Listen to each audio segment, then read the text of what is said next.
So hello again. This time it's time for a little feedback round of some tests from my beta testers. Lately we installed another system with three X3 modules, and well, we had some problems. And today I'm gonna tell you what problems we had and where were the faults in the modules and what we can do better in the future so this doesn't happen again. That's exactly the reasons why we have beta testers and why we do tests before this thing will maybe someday become a real product. Right now, here are some modules where stuff went wrong. We're starting by this. You probably can't see it because maybe I can get it in focus. Let's see. Yeah, do you see that little spot there? Yes. I'm assuming you already know what it is. It's one of the chiplets on the cop, and it burned through.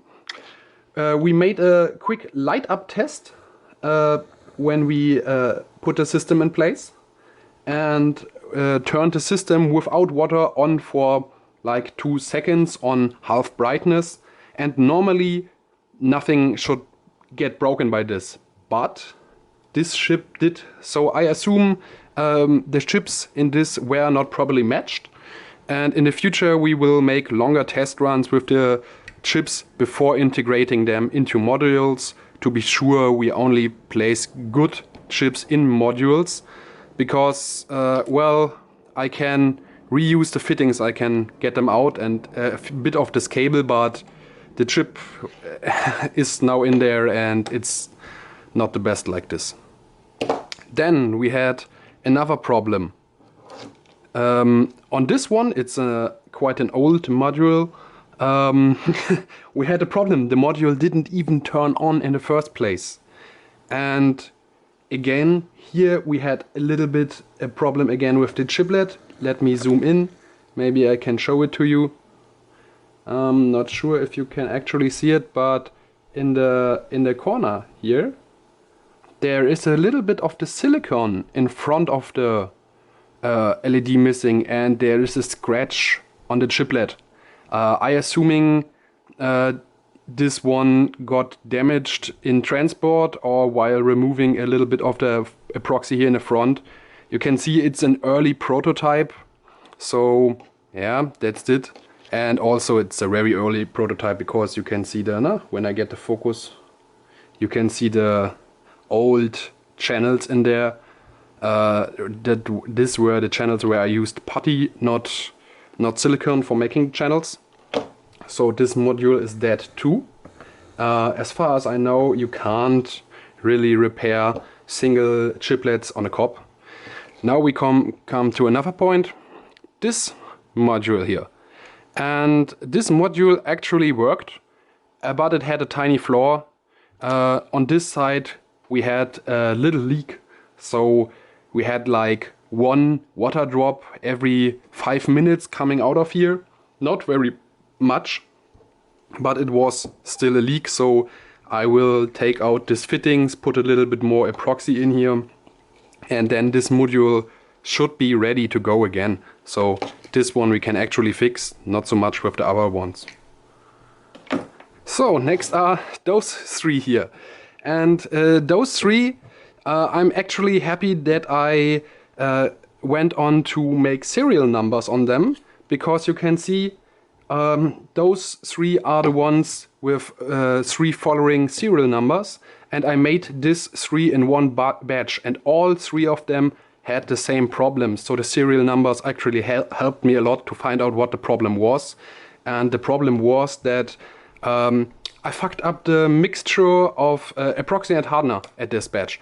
I'm not sure what was going on in my head, because the epoxy I use now is mixing 2 to 1, and the epoxy that I used before that was mixing 1 to 1. So I assume it was late in the night and I fucked something up and I mixed the new epoxy 1 to 1, which, as long as we are in normal room temperature, doesn't seem to make a difference. But as soon as those modules get above 30 degrees, it gets really soft.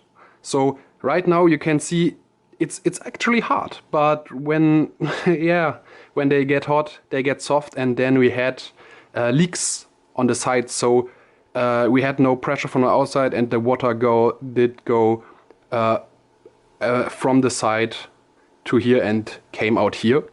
They worked through. The LEDs worked, but well, they weren't tight.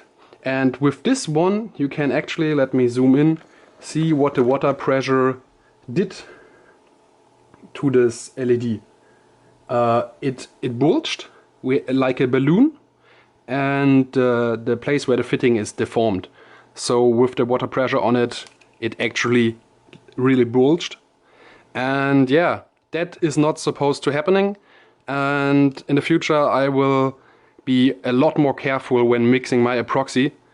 And yeah, but still, the serial numbers at least helped me to identify the problems, because when the first module started to deform, I were looking at the serial numbers, and I was thinking, maybe let me take a look at the other serial numbers, and so we could replace the other ones before they started leaking. They were quite soft in the moment, but yeah, we could replace them because we know it's all the same batch, they all have the same fold.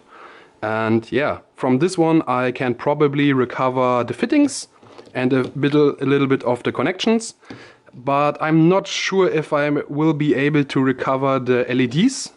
I will try to put the modules in boiling water to get the whole thing so soft that I can take the LED out and reuse it again, but I'm not sure if this will work. Yeah, so that's basically it for today.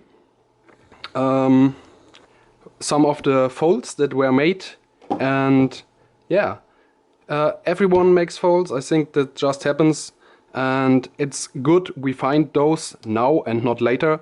And yeah, that's basically it for today. I hope you have a nice day. See you next time.